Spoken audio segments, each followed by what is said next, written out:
అదే RTV app వార్తల్ని క్షణాల్లో చదివే అవకాశం ఉంటుంది. ఒక న్యూస్ పేపర్, ఒక టెలివిజన్ ఛానల్ మీ చేతుల్లో ఎప్పుడూ ఉంటాయి.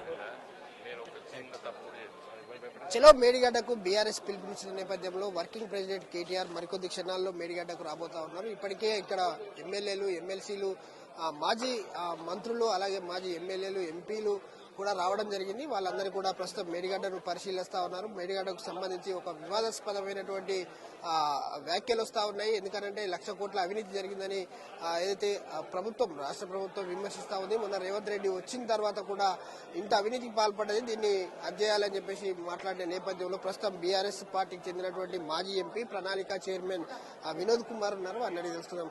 సార్ చెప్పండి, ఇప్పటికే మేడిగడ్డకు సంబంధించి 18, 19, 20 పిల్లర్స్ కుంగిపోయాయి. మేడిగడ్డకు సంబంధించి అవినీతి జరిగింది అని చెప్పేసి ఏదైతే రేవంత్ రెడ్డి మాట్లాడిన మాటలను ఏ విధంగా చూస్తారు? ఫ్రెండ్, మీరు సీనియర్ జర్నలిస్టులు 1,00,000 కోట్ల అవినీతి అని అన్నారు కదా, అలాంటి మాటలు వాళ్ళ నోట్లో వచ్చినప్పుడు మీరు చక్కగా అడగాలి. 1,00,000 కోట్లు ఖర్చు అయిందా అని అడగాలి. అది ఏమైతుందండి, 1,00,000 కోట్లు అంటే ప్రజలకు మెదడులోకి ఎక్కుతుంది. అది 1,00,000 కోట్లు ఖర్చే కాలేదు కదా. ఈ మేడిగడ్డ ఈ బ్యారేజ్కి 3,500 కోట్లు. 3,500 కోట్లలో 86 పిల్లర్లు ఉన్నాయి. ఈ 86 పిల్లర్ల లోపల 2 పిల్లర్లు నష్టపోయినాం. అంటే 60-70 కోట్ల నష్టం జరిగింది. దానికి మళ్ళీ ఇప్పుడు రిపేర్ చేస్తే 200-300 కోట్లు అవుతుందని అంటున్నారు. ఎంతైనా కానివ్వండి, అది లెక్క కాదు కదా. ఈ రోజు ఈ బ్యారేజ్ కి ఈ 2 పిల్లర్లో నష్టం జరిగింది. కాళేశ్వరం ప్రాజెక్టు 80,000 కోట్ల అంచనాలతో కట్టినటువంటి కాళేశ్వరం ప్రాజెక్టులో ఈ మేడిగడ్డ ప్రాజెక్టు కేవలం 3,500 ఖర్చయింది. దీనికి ఇది వాళ్ళ లెక్కనే. 3,500 కోట్ల లోపల 2 పిల్లలు గుంగితే అది 80 కోట్లది. 70-80 కోట్ల నష్టాన్ని మొత్తం 1,00,000 కోట్ల కానీ ఎంత బదనాం చేయడం అండి. నేను ఒకటే విషయం చెప్తా, మీకు ఇల్లు ఉన్నది, నాకు ఇల్లు ఉన్నది. మన ఇంట్లో ఫీజు పోతుంది.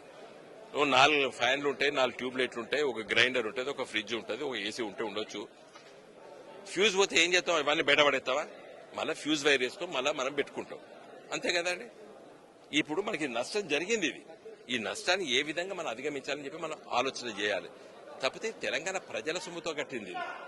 ఇది చాలా నిర్లక్ష్యంగా, నెగ్లిజెంట్ గా ఉన్నది ప్రభుత్వం. కాఫర్ డ్యామ్ ఇప్పుడు చూడండి, కెమెరా చూపి బాబు. ఇప్పుడు ఆడ ఒక కాఫర్ డ్యామ్ ఆడ మట్టితో గట్టేసేసి వచ్చే వర్షాకాలం నీళ్లు రాకుండా చేసి దీన్ని సేఫ్ జోన్ గా పట్టుకుపోయి మళ్ళీ వర్షాకాలం తర్వాత దీన్ని ఉంచడమా, ఉడగొట్టడమా నిర్ణయం ప్రకారం చేయొచ్చు. సో తప్పిదాన్ని నేను రేవంత్ రెడ్డి గారి ప్రభుత్వాన్ని కోరుతున్నా, ఎట్లా తప్పు జరిగింది ఇన్వెస్టిగేషన్ చేయండి. ఇంజనీరింగ్ తప్పు జరిగిందా, డిజైన్ తప్పు జరిగిందా, లేకపోతే యాక్ట్ ఆఫ్ గాడా? మరి ఇక్కడంతా బుగ్గు గనులున్నాయి, ఏదైనా కుసికిందా, దస్కిందా, ఏమే జరిగింది? రిపోర్ట్ ఇవ్వమని చెప్పండి. ఇంతవరకు 4 నెలల రిపోర్ట్ ఇవ్వలేదు. ఆ ఢిల్లీలో ఉంటారు డ్యామ్ సేఫ్టీ అథారిటీ. ఒక్క ఎంపీ అయినా పోయి ప్రయత్నం చేసారా ఏం జరుగుతుంది, ఎందుకు జరిగిందని? ఆ ఎంపీ పదవులు రాజీనామా చేసి మళ్ళీ ఎమ్మెల్యేలు అయినరు. ఎమ్మెల్యేగా పోటీ చేస్తారు, మళ్ళీ ఎంపీలు అవుతారు. కాబట్టి దయచేసి నేను రేవంత్ రెడ్డి గారి ప్రభుత్వాన్ని డిమాండ్ చేస్తున్నాను ఏంటంటే, మీరు వెంటనే మరమ్మతు పనులు మొదలు పెట్టండి, దీన్ని కాపాడండి. సో ఇప్పటికే అంటే మిమ్మల్ని కూడా రమ్మన్నారు, ప్రతిపక్షంలో ఉన్న ఎమ్మెల్యేలు కూడా రమ్మన్నాడు. అలాగే కేసీఆర్ కు సంబంధించి ఆరోగ్యం బాగలేకపోయినా ఒక ప్రత్యేకమైనటువంటి ప్రభుత్వానికి సంబంధించినటువంటి హెలికాప్టర్ ఏర్పాటు చేస్తా, రావాలి మేడిగడ్డకు అని చెప్పిన నేపథ్యంలో మీరు రాలేదు. ఇప్పుడు కేవలం రాజకీయాల కోసమే మళ్ళీ అక్కడికి వెళ్తా ఉన్నారు అని చెప్పేసి మాట్లాడుతా ఉన్న కాంగ్రెస్ నేతలకు ఏం చెప్తారు? వారు రాజకీయం చేయడానికి వాళ్ళు వచ్చి ఉన్నట్టయితే మేము కూడా రాజకీయం చేయడానికి వచ్చినాం అనుకోవాలి. వాళ్ళు నిజంగా దీన్ని మరమ్మతు చేయడానికి వచ్చినాం అనుకుంటే మేము కూడా మరమ్మతు చేయడానికి వచ్చినాం అనుకోవాలి. సో చూడొచ్చు, అంటే ఇప్పటికే అదే పంటలకు సంబంధించి అటు తాగునీటికి సంబంధించి ఏదైతే తాగునీటికి కావచ్చు, ఇప్పటికే రైతాంగం పూర్తిగా పంటలు ఎండిపోతున్న పరిస్థితి కనబడతా ఉంది. మీ తరఫున ఏది బీఆర్ఎస్ పార్టీ కేసీఆర్ మానస పుత్రికగా చేపట్టుకున్నటువంటి కాళేశ్వరం ప్రాజెక్టు, ఇవి రైతాంగానికి ఏం చెప్పదలుచుకున్నారు? కాంగ్రెస్ పార్టీకి మీరు ఓట్లేసి కాంగ్రెస్ పార్టీని గెలిపించారు.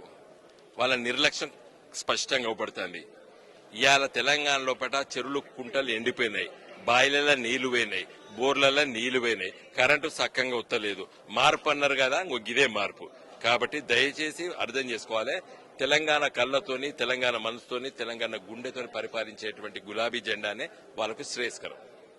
మనం చూడొచ్చు ఏదైతే రిపేర్ కు సంబంధించి 3 పిల్లర్స్ మాత్రమే కుంగడం జరిగింది. దీనికి సంబంధించి పూర్తిగా కూడా కాపర్ డ్యామ్ కనుక ఏర్పాటు చేసి ఇప్పటికే నీళ్ళంతా కూడా స్టోరేజ్ చేసి వచ్చే ఏడాదికి పంటకు సంబంధించి రైతులకు సాగునీరు కావచ్చు తాగునీరు అందించేయంటే ఈ పాటికి అయిపోయింది. కానీ కేవలం రాజకీయాలు చేయడానికి వచ్చి ఇక్కడ ఏదో 3 పిల్లర్లు కూలినంత మాత్రాన్ని డ్యామే పనికిరాదని చెప్పేసి మాట్లాడడం సరికాదు.